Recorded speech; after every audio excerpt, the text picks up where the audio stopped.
ay rated PG. Patnubay at gabay ng magulang ay kailangan sa mga batang manonood. Simula na ng kapanapanabik na eksena sa Broken Vow. Brought to you exclusively by Sunsilk Strong and Long, Nido Fortified, Tide, Tan, at Max Menthol Candy.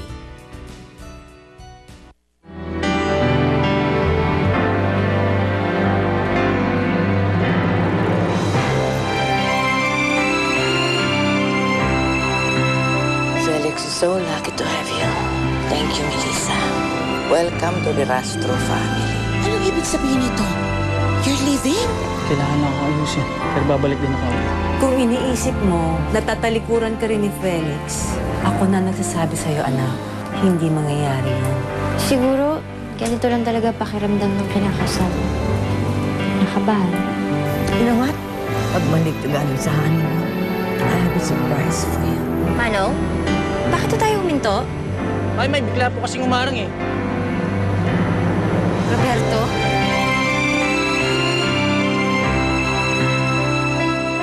Anak, huwag mo na lang siyang pansinin.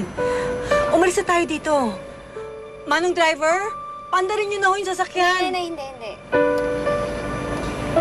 Baka maggulo lang yan sa kasal kung hindi ko siya kausapin. Saglit lang ako, Nay.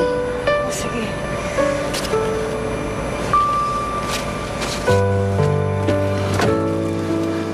Melissa, mag-usap tayo.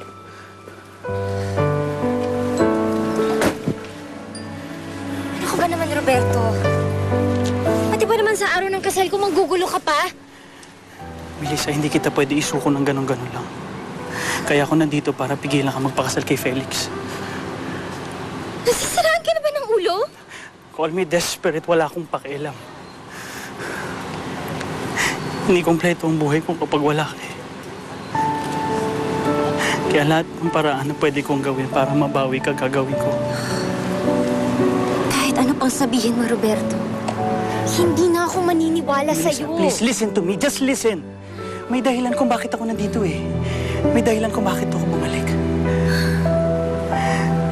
Kasi tayo pa rin ang para sa isa't isa. Mas magiging masaya kapag kasama ako. Ito, pinahis ko na ang pag-alis natin. Isasama natin si Eva. Si Eva? Sana noon mo pa tinanggap si Eva. Huli na ang lahat, Roberto. Hindi. Melissa, hindi pa huli ang lahat. Pwede pa natin ituloy yung mga pangarap natin. Magpakalayo-layo tayo. Naalala mo ba yung picture ng mga magiging anak natin? Pwede pa natin buuin yung mga batang yun. Pwede ako magpatayo ulit ng bahay, kagaya ng pinagawa ko noon. Matutuloy ang plano natin. Pwede natin ituloy yun. Basta sumama ka lang sa akin. Please, Melissa.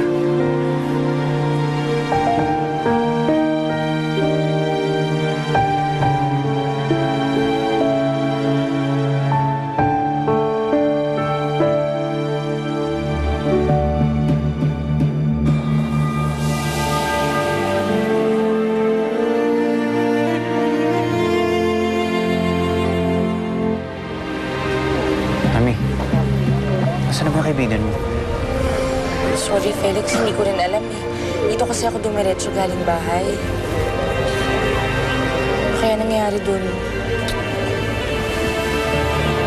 Kung hindi ka niya iniwan, siguro kayo mag-isawa kayo. Kung confident siya, tatanggapin mo pa rin siya. Mahal mo pa ba si Roberto? Taon ang binilang ko bago kita sinagot. Bago ko ginawa yun, sinigurado kong burado na si Roberto sa puso ko. Kung meron man ako pagmamahal na natitira para sa kanya, matagal nang napalitan niya ng galit.